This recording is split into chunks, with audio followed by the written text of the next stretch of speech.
Hey friends, good morning. In last chapter we discussed about the different market according to the study of economics. In this chapter we are going to study about the Indian economy. In that first we studied about the ancient India, then after Indian economy before independence, then after we study about Indian economy after independence and characteristics of India as a developing economy. तो ये chapter में हमें बहुत सारे statistical datas study करने हैं, जिनमें से कुछ पुराने डेटाज हैं जिसको हमें नेट के ऊपर से सर्च करके लेटेस्ट फिगर क्या है वो एक बार खाली इन्फॉर्मेशन के लिए हमें ये समझना पड़ेगा। तो ये चैप्टर में हमें क्या देखना है मेन, तो India is a country of rich cultural diversity.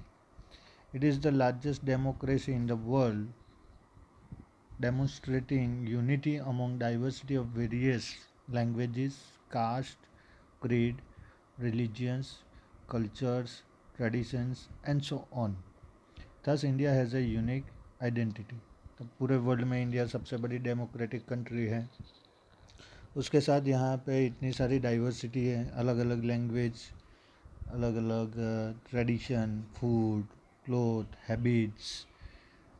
उसके बाद इंडिया एक इंडिपेंडेंट कंट्री है। India was name Bharat in the ancient times after the name of the son of king Dushyant and his queen Shakuntala.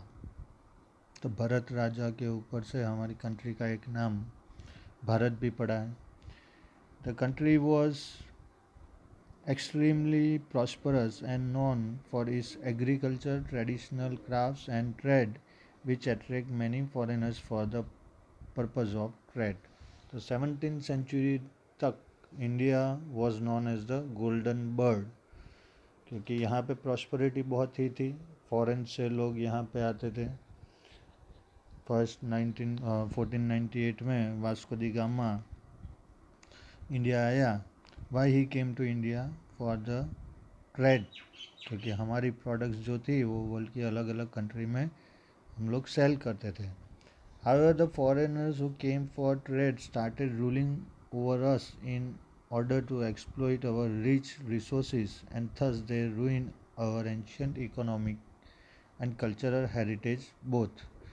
Between 1526 to 1858, that is between the 16th and 19th centuries, the Mughals ruled the entire nation or some regions. Besides, the French, the Portuguese, and the Dutch also ruled over some part of for some times. And finally, the British established their rule over India almost from 1757 Battle of Plassey to 1947 freedom. So during this more than 200 years period, Britishers rule on us. After the winning of Battle of Plassey, 1757, 1764 Battle of Buxar to 1857 revolt. Within these 100 years, they ruled all over India after gaining power in Bengal region. From 1857 to 1947, many movements held. Uh, the period from 1757 to 1858 is known as the period of the East India Company, Raj, which is in local language word used Raj means rule, as this company of British origin came here to trade but also establish its rule, and later from after the revolt of 1857, from 1858 till the midnight of 14th August 1947, the British established its government in India. तो ये जब British rule चालू हुआ तो हमारी जितनी भी prosperity थी, जो हमारा इकोनॉमिक डेवलपमेंट है, वो सब रूइन हो गया, वो सब डिस्ट्रॉय हो गया। हमारा जो ओरिजिनल कल्चर था वो एक्चुअली में देखने जाए तो विलेज बेस्ड था, क्योंकि हमारे जितने भी विलेजेस थे वो सेल्फ डिपेंडेबल थे। कोई किसी के ऊपर डिपेंड नहीं करता था, सबको खुद काम मिल जाता था, वहाँ से वो अर्न कर लेते थे। तो जो भी इकोनॉमिक एक्टिविटी होती थी वो इजीली होती थी पहले के ज़माने में। But after British rule this all was collapsed and due to that we suffered lots of problem। तो पहले ये देख लेते हैं कि एंशियंट इंडिया में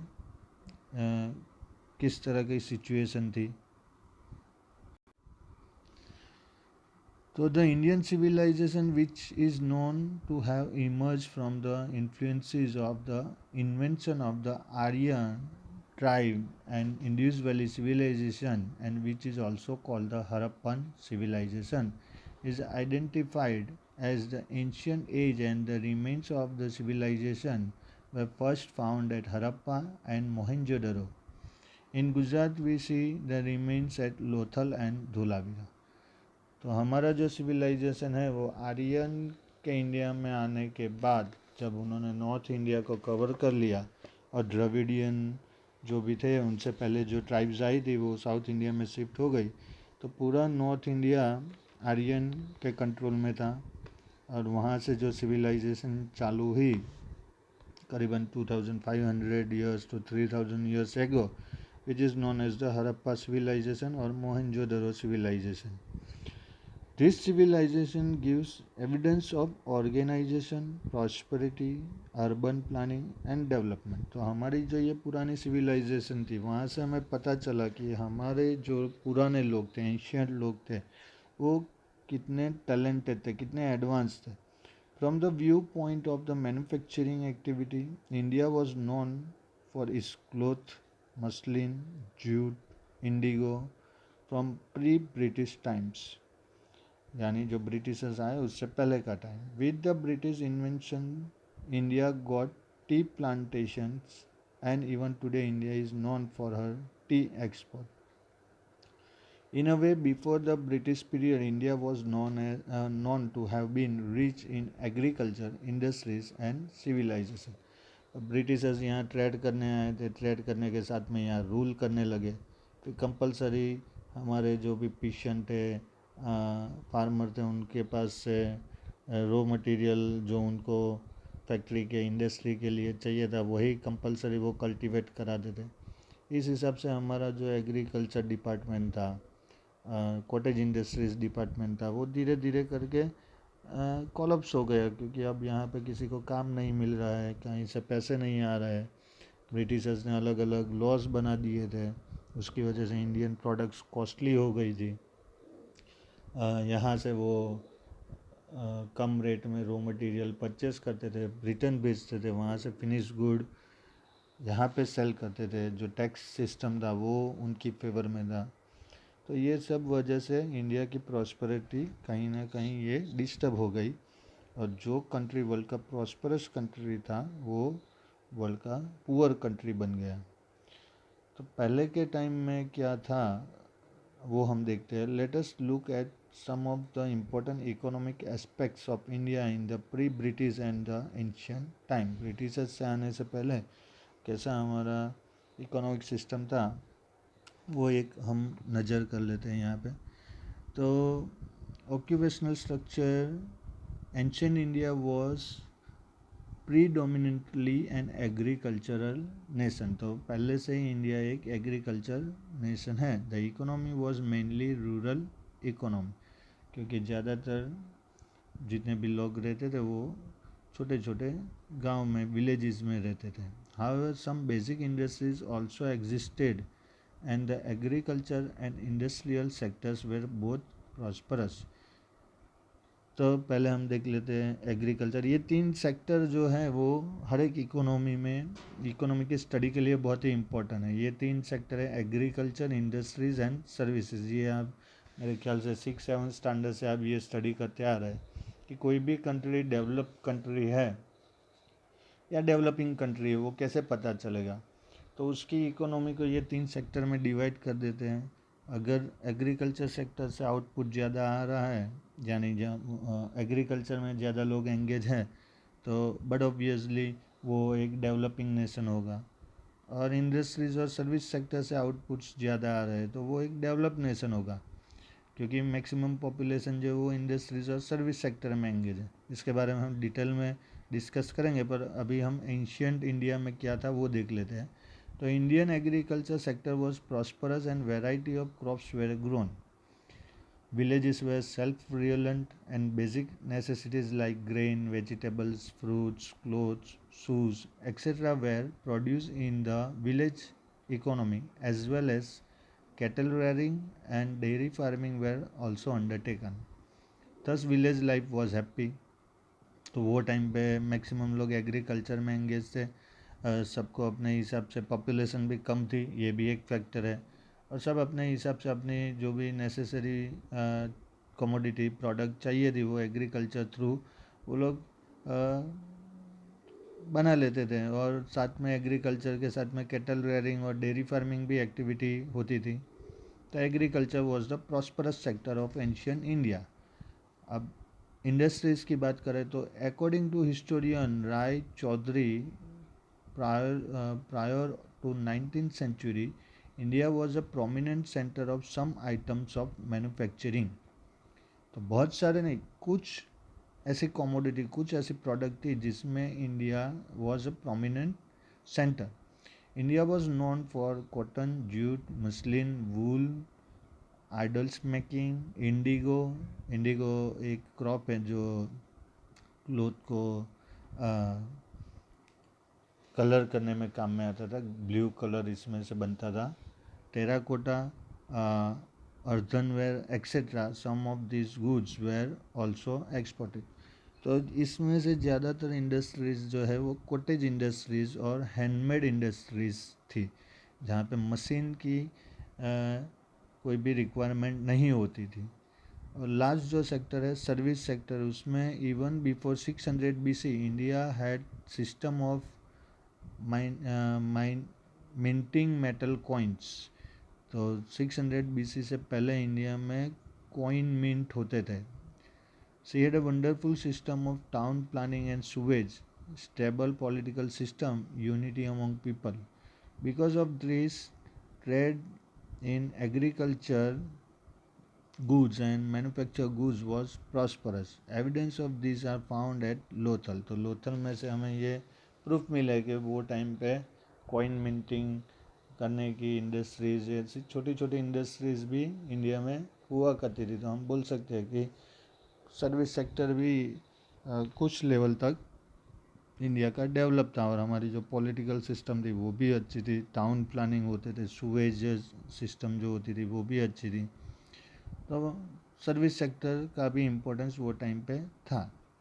अब नेशनल इनकम और इकोनॉमिक प्रॉस्पेरिटी क्या थी, तो according to historian Angus Maddison, India was extremely prosperous with share of 25% of the world wealth during the time of Maurya dynasty. तो जब मौर्य यहाँ पे रूल करते थे तब वर्ल्ड की टोटल इकोनॉमी में इंडिया का पार्टिसिपेशन 25% था. 1/4 पार्टिसिपेशन खाली इंडिया का था. तो ये परसेंटेज हमें दिखाते हैं कि इंडिया वो टाइम पे कितना प्रॉस्परस था. During this time most regions of the geographical area of present India were under one rule, Ashok, the Chakravarti Samrat Ashok. During the Mughal rule, India commanded almost 90% of the wealth of southern Asian region, and high taxes and excises were also generated. During the rule of Aurangzeb around 1700 AD, the national income of India was 10 crore pounds. Actually, the foreigners came to India for her riches only. तो जब Aurangzeb Mughal ruler था 1700 AD में, वो time पे India की national income थी 10 crore pounds. And this was the reason why this European attract to our country. Thus the ancient age was a golden age. तो पहले का जो हमारा टाइम था वो गोल्डन एज इसके लिए बोला जाता है क्योंकि वो टाइम पे इंडिया इतना प्रॉस्परस था, इंडिया में इतना मनी था कि जिसकी वजह से फॉरेन से लोग हमारी कंट्री में आते थे. तो ये था हमारा एंशियंट स्टोरी. अब बिफोर इंडिपेंडेंस हमारे यहाँ क्या हुआ, यानी कि ब्रिटिश रूल टाइम पे इंडियन इकोनॉमी की सिचुएशन क्या थी, वो एक हम देख लेते हैं. तो इंडियन इकोनॉमी बिफोर इंडिपेंडेंस यानी कि ड्यूरिंग द ब्रिटिश रूल, तो the East India company and later the western rulers French, Dutch, Portuguese and English came to India getting attracted by her riches. India had wealth, rich sculptures, and cohesive social setup. India was famous for trade in cotton, muslin, indigo, species and metallurgy. Means के जो copper, bronze और brass है वो ये जो metal में से जो भी प्रोडक्ट बनाते थे वो. However, during the time there were conflict among the foreign rulers also to establish their own power over India. ये पोर्टुगीज़, फ्रेंच और ब्रिटिश ये आपस में अंदर अंदर लड़ने लगे क्योंकि उनको यहाँ पे इंडिया पे अपनी सुप्रीमेसी एस्टेब्लिश करनी थी. When the British established dominance over resources were exploited, तो बैटल ऑफ ब्रिटिश और फ्रेंच के बीच में जो बैटल हुई थी, मैसूर बैटल आई थिंक उसको बोला जाता है, वो बैटल में ब्रिटिशर्स ने फ्रेंच को, ये 2 बार फ्रेंच और ब्रिटिशर्स के बीच में बैटल हुई थी, वो दोनों बार ब्रिटिशर्स ने फ्रेंच को हराया था और उसके बाद इंडिया में ब्रिटिश डोमिनेंस एस्टेब्लिश हुआ था. अब जब ब्रिटिश डोमिनेंस एस्टेब्लिश हुआ तो over resource were exploited, poverty increase and the ancient riches of India started eroding. तो जैसे ही ब्रिटिश रूल यहाँ पे चालू हुआ तो धीरे धीरे करके इंडिया की जो प्रॉस्पेरिटी थी वो कम होने लगी क्योंकि ब्रिटिशर्स यहाँ पे सबको हैरेस करते थे. However Indian economy also attend the during British rule बहुत सारे चेंजेस भी हुए. एक तो रेलवे चालू हुआ, तो British set up the railway infrastructure in India and with the first rail that run between Boribunder present day CST and Thane on 16th April 1853. By 1947 India had rail network of 53,000 km benefiting a population of 68 lakhs. तो ये Britishers ने यहाँ पे चालू की थी railway line 1853 में Lord Dalhousie के टाइम पे. तो ये एक्चुअली में रेलवे लाइन हमारे लिए नहीं थी, ब्रिटिशर्स को अपने ट्रेड को स्पीड देने के लिए उन्होंने ये रेलवे लाइन वगैरह चालू किया था, पर आफ्टर इंडिपेंडेंट वो बेनिफिट हमें मिला. फिर रोडवेज, तो the British also created a good length of roads in India. They set up the public work department PWD under which significant basic utilities were created. By the end of 19th century, there were a total of 278,420 km of roads, which increased to 447,105 km by 1943, of which 32% were concrete पक्का road and 68% were कच्चा road. तो Britishers के time पे उन्होंने यहाँ पे roads बनाए. ये जितना भी डेवलपमेंट हुआ वो उनके बेनिफिट के लिए था. Then after they started banks. तो private sector banks came into being in India from 1770 and by 1946 there were more than 700 banks in India. The Reserve Bank of India RBI, which is the apex bank today, was set up in 1935. 1935 में reserve bank of India बनी थी. उससे पहले 1770 में bank start हो गई थी India में प्राइवेट सेक्टर की. वो 1946 तक 700 बैंक्स इंडिया में थी प्राइवेट सेक्टर की. फिर सोशल स्ट्रक्चर, तो certain wrong social practices were abolished during the British rule. तो उससे पहले हमारा जो कल्चर है वो ऑर्थोडॉक्स कल्चर है, यानी पुराने ख्यालों वाला, और इसके अंदर बहुत सारे एविल्स भी होते थे. रिलीजियन के नाम पे लोगों को हैरेस करना. तो ये बहुत सारे जो एविल्स, सोशल एविल्स थे, वो ब्रिटिश टाइम में इंडिया में बंद हो गए. For example prevention of female infanticide. तो पहले के ज़माने में अगर लड़की होती थी तो उसको मार दिया जाता था. फिर सती प्रथा करके एक प्रथा थी जिसमें हस्बैंड की डेथ हो जाए तो उसकी वाइफ को भी उसके साथ मर जाना है बाय फोर्स। तो ये जो सोशल स्ट्रक्चर था उसके अंदर ब्रिटिशर्स ने बहुत सारा चेंज लाया। उसके पीछे बहुत सारे सोशल रिफॉर्मर्स भी थे, राजा राम मोहन राय है, दयानंद सरस्वती है, ये इन लोगों ने काफ़ी मेहनत की थी उसके पीछे। फिर एग्रीकल्चर की सिचुएशन क्या थी, तो Indian agriculture suffered from high revenues. तो यहाँ पे ये एक डाउनग्रेड में हमारा जा रहा था एग्रीकल्चर, क्योंकि यहाँ पे उन्होंने टैक्सेस बहुत हाई रखे थे हमारे जो इंडियन फार्मर्स थे उनके लिए।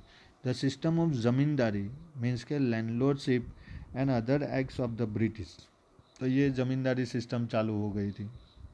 लैंडलॉर्ड होता था, जो फार्मर थे उनके पास कोई खुद की लैंड नहीं होती थी। There was exploitation of several types and poverty in this sector started increasing, क्योंकि जितना काम करते थे उसके सामने कुछ पैसा मिलता नहीं था, इसलिए लोग और गरीब होने लगे। To give an example, after industrial revolution in Britain, the British made Indian farmer grow more indigo to fulfill the need of their textile industries. However, if farmer had taken a loan to grow indigo and incurred losses, the British government did not waive of their loans and the farmers started incurring and accumulating debts. तो यहाँ पे Indigo compulsory grow कराते थे, उसके लिए हमारे farmers loans वगैरह लेते थे। अगर क्रॉप्स फेल हो जाता था तो उसके बदले में उनको कोई रिकवरी नहीं मिलती थी, कोई उनका प्रोटेक्शन नहीं था। इसकी वजह से हमारे जो फार्मर्स थे वो और गरीब होने लगे। फिर लैंड रेवेन्यू, तो the East India Company got the rights to collect land revenue from the king in India, and with that also got the right to collect land revenue from owner of farming lands. तो ये actually में चालू हुआ था 1764 में after battle of Buxar. यहाँ के बाद सबसे पहले बंगाल के Diwani rights British East India Company के हाथ में आए थे। Later on, the British government collected land revenues from the farmers through the जमींदार। जमींदार के थ्रू वो फार्मर के पास से लैंड रेवेन्यू यानी एक टाइप का टैक्स बोलते हैं वो लेते थे। The government punish the farmer who fail to give revenues by confiscating their land. उनको पनिश देती थी अगर कोई नहीं टैक्स भर पाता, रेवेन्यू नहीं भर सकता था, तो उनकी जो लैंड है वो ब्रिटिशर्स ले लेते थे। By charging fines and so on, उनके ऊपर अलग अलग पेनल्टी लगाते थे। Land revenues were as high as half of the produce of farmer. ये जो लैंड रेवेन्यू थी वो इतनी हाई थी कि जो प्रोडक्शन था टोटल उसका हाफ से यानी 60% जितना तो रेवेन्यू देना पड़ता था। तो अभी इसमें बचेगा क्या, क्या सेल होगा, क्या प्रॉफिट होगा, क्या घर चलाएंगे, ये सिचुएशन थी। एक था हाई रेट्स ऑफ टैक्सेस वो हाई थे।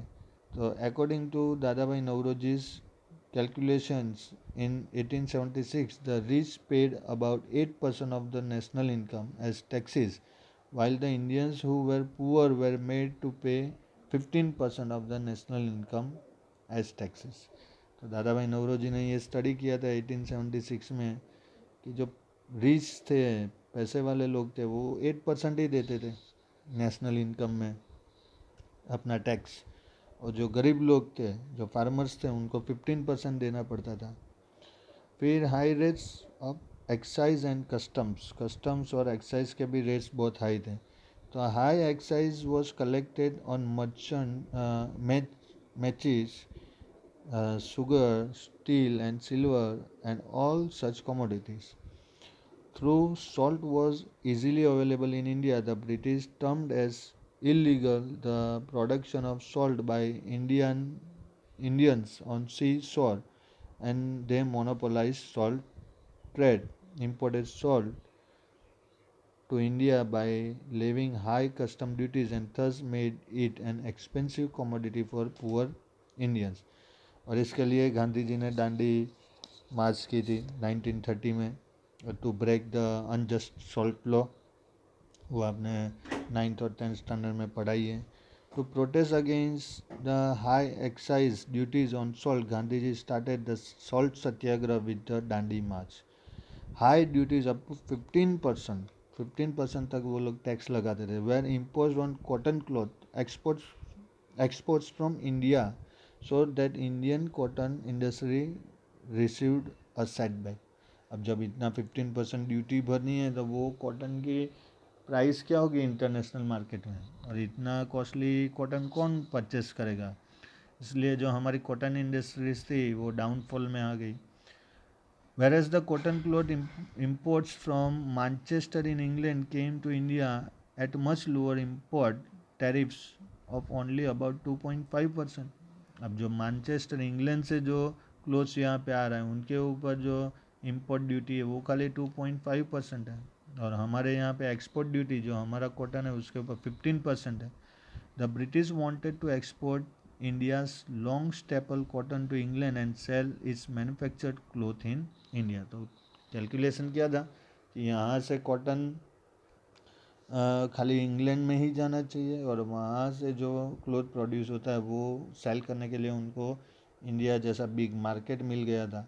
Thus, India's raw material were exploited so that British industries could thrive at the cost of Indian industry. तो जो ब्रिटिश इंडस्ट्रीज डेवलप्ड हुई उसके पीछे का जो रीज़न था वो था हमारी इंडस्ट्रीज़ को एक्सप्लॉइट करके वो अपनी इंडस्ट्रीज़ को डेवलप कर रहे थे. अब इंडस्ट्रियल पॉलिसी कैसी थी, तो the period from 1750 to 1830 was the period of industrial revolution. कहाँ पे, तो ब्रिटेन में. East India Company had by that time started establishing rule in India, and in 1858 the British government established its rule. क्योंकि 1857 में जब revolt हुआ तो revolt के result through east India company का जो कंट्रोल था इंडिया पे वो डिक्लाइन हो गया, और उसके बदले अब ब्रिटिश पार्लियामेंट डायरेक्टली डिसीजन लेगी इंडिया के रिगार्डिंग कि यहाँ पे अभी कोई वाइस रॉय नहीं होगा, गवर्नर जनरल उसके बदले यहाँ पे गवर्नर जनरल कोई नहीं होगा. अब ब्रिटेन से वाइसरॉय इंडिया में आएंगे और जो भी डिसीजन लेना है वो ब्रिटिश पार्लियामेंट में डिस्कस होगा. इस हिसाब से ब्रिटिश गवर्नमेंट ने अपना रूल यहाँ पे एस्टेब्लिश किया. The British government adopted a policy that made the Indian investor loss confidence. अब उन्होंने जो पॉलिसी यहाँ पे अप्लाई की वो ऐसी की कि इंडिया का कोई भी इन्वेस्टर इन्वेस्ट करने के लिए रेडी नहीं हो, यानी हमारे जो इन्वेस्टर थे जो बिजनेसमैन थे उनका कॉन्फिडेंस एकदम से टूट गया. The development of Indian industries was lopsided in character in the sense that only some light and consumer goods industries were started and no attention was given to the machine manufacturing and heavy engineering and heavy chemical industries and other basic and key industries. तो कुछ छोटे मोटे business हमें करने देते थे वो लोग, बाकी जितने भी हैवी इंडस्ट्रीज थी जो की इंडस्ट्रीज बोलते हैं इकोनॉमी की, उनका सबका कंट्रोल ब्रिटिशर्स के पास था. The policy was to send raw material from India to Britain and sell goods made in Britain to India. तो मेन उनकी जो पॉलिसी वो क्या थी, इंडस्ट्रियल पॉलिसी, कि यहाँ से रॉ मटेरियल को ब्रिटेन भेजना है और वहाँ से जो फिनिश गुड आता है उसको यहाँ पे सेल करना है. अब रॉ मटेरियल जो यहाँ से वो जाएगा उसकी प्राइस लो होती है और वहाँ से जो फिनिश गुड आता था वो हाई प्राइस में यहाँ पे सेल करते थे. इसके लिए यहाँ पे उनको सुपर नॉर्मल प्रॉफिट होता था. फिर होता था इकोनॉमिक्स एक्सप्लोटेशन. तो वो क्या था, तो in order to benefit their own economy, the East India Company and later the British government adopted policies which exploited Indian resources and promoted British industries. Indian agriculture was also exploited by high land revenue. तो उनका main जो concept था वो था कि Indian economy को पूरे रूइन कर देना है, पूरा कोलैप्स कर देना है और कम्प्लीटली वो ब्रिटिश गवर्नमेंट के ऊपर डिपेंडेबल हो जाए, ऐसी सिचुएशन क्रिएट करनी है, और उन्होंने वही किया.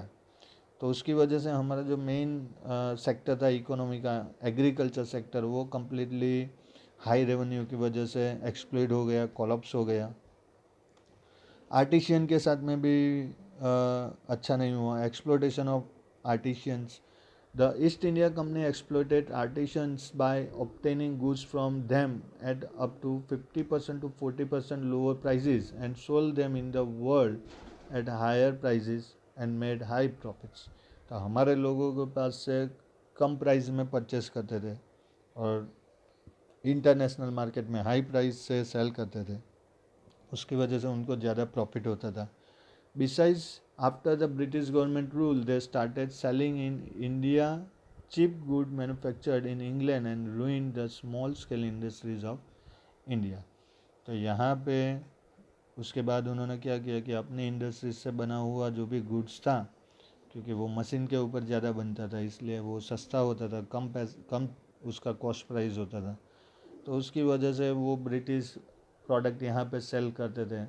अब जब चिपर प्रोडक्ट मिलेगी तो कॉस्टली कोई क्यों लेगा, और उसकी वजह से जो हमारी इंडियन इंडस्ट्रीज थी, जो स्मॉल स्केल इंडस्ट्री, वो कम्प्लीटली डिस्ट्रॉय हो गई। और इन्वेस्टमेंट पैटर्न, तो the British made only those investments in India which benefited Britain. वो यहाँ पे कौन सा इन्वेस्टमेंट करते थे जिससे ब्रिटेन को बेनिफिट हो। For example, railways and road networks were created to help movement of raw material and goods for their industries. Railway के पीछे इन्वेस्टमेंट किया, रोड बनाने के पीछे इन्वेस्टमेंट किया, पर क्यों किया? क्योंकि उनकी जो इकोनॉमिकल एक्टिविटी थी वो स्पीड से हो।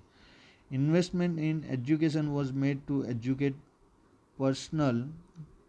person to run the British administration, and Indians were prevented from getting technical education। उन्होंने यहाँ पे एजुकेशन के पीछे इन्वेस्टमेंट किया। मेरे ख्याल से लॉर्ड मैक्यूली ने ये सबसे पहले इंग्लिश एजुकेशन यहाँ पे इंट्रोड्यूस किया था। तो उसका रीज़न क्या था कि उनको ब्रिटिश एडमिनिस्ट्रेशन के लिए एम्प्लॉई चाहिए थे। हम उनको यहाँ पे इंग्लिश एजुकेशन देंगे तो टेक्निकल एजुकेशन जो ओरिजिनल हमारा टैलेंट था, जो जिसकी वजह से इंडिया प्रॉस्परस था, वो उससे हम लोग दूर हो गए। They started colleges from medicine and civil engineering in India for their benefits. They needed civil engineers for public works department in India and in Britain. They did not promote studies in science and technology in India। तो यहाँ पे उन्होंने engineering चालू की, colleges चालू की, पर science और टेक्नोलॉजी को उन्होंने यहाँ पे प्रमोट नहीं किया। Thus they made selective investments in India. तो बहुत ही उनका कैलकुलेशन था कि कहाँ पे इन्वेस्ट करना है। उन्होंने वैसे इन्वेस्ट किया जिसका सबसे ज़्यादा बेनिफिट उनको खुद को हो। अब पेमेंट बर्डन था, तो various payments were made to British from India's income besides huge salaries of British personnel. तो उनके जो एम्प्लॉई थे, ब्रिटिश एम्प्लॉई थे, उनको ज़्यादा सैलरी मिलता था हमारे इंडियंस के मुकाबले। This include home charges.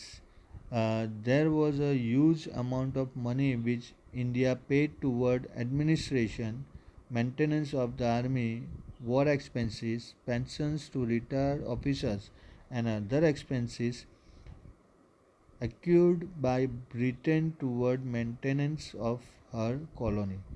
These were known as home charges and were paid for almost entirely by India। तो उनके जितने भी एक्सपेंस थे उसका चार्ज हम लोग पे करते थे, उसकी अमाउंट हम लोग देते थे।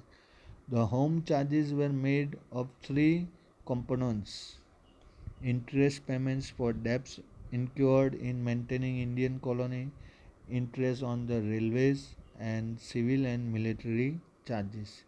Finally, when British left India in 1947, Indian agriculture industry and trade were devastated। A country which was once highly prosperous was improvised। तो इस हिसाब से हमारे ऊपर जो कंट्री वर्ल्ड का प्रॉस्परस कंट्री था, गोल्डन बर्ड जिसको बोला जाता था, वो कंट्री अब डेबिटर हो गया। यानी हमारे ऊपर अभी पैसे चुकाने की रिस्पॉन्सिबिलिटी ज़्यादा थी, हमारे पास कुछ पैसा ही नहीं बचा था। क्योंकि 1947 तक ब्रिटिशर्स यहाँ की जितना भी इकोनॉमिकल प्रॉस्पेरिटी थी वो सब ब्रिटेन शिफ्ट कर चुके थे। तो ये थी story Indian economy before independence. अब इसके बाद जो हम देखने वाले हैं वो है इंडियन इकोनॉमी आफ्टर इंडिपेंडेंस। तो इंडिपेंडेंस के बाद अब तक जो हमारी सिचुएशन है वो किस हिसाब से ये इम्प्रूवमेंट हुआ और आगे हमें कितना वर्क करना बाकी है, इसके बारे में यहाँ पे डिस्कस करना है।